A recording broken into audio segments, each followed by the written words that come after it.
BD news 21। একটা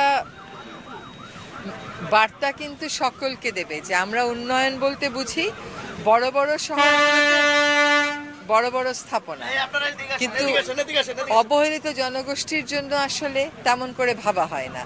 সন্দ্বীপে যে মানুষের এত কষ্ট, 4 লক্ষ মানুষের যাতায়াতে এত কষ্ট, সেটা নিয়ে কোনোদিন কিন্তু আমরা জাতীয় পর্যায়ে আলোচনা দেখিনি। এখন তো আলোচনা দূরে থাক, সমস্যাটার সমাধানই হয়ে গেল। এখন মানুষের আরও দাবি আছে রাস্তা করে দেয়া, বাঁধ করে দেয়া। যেহেতু আমি পানি উন্নয়ন বোর্ডের দায়িত্বে আছি, তাদের বাদ করে দিয়ে যদি ভাঙন থেকে একটু ঠেকানো যায়, সেটাও আমাদের একটা উদ্দেশ্য হবে। খুব ভালো লাগছে। আর নিয়মিত ফেরিটা চলবে কিনা, বিশেষ করে এই বর্ষাকালে একটু চ্যালেঞ্জিং, এই সময়টার জন্য আপনারা কি চিন্তা ভাবনা করছেন? নিয়মিত না চললে তো ফেরি সার্ভিস আসলে সাস্টেইনেবল হবে না, ফিজিবল হবে না। তো আমি তো আশা করি অবশ্যই নিয়মিত চলবে। মানুষকে যাতায়াতের সুবিধা দিতেই তো এতটা কষ্ট করা।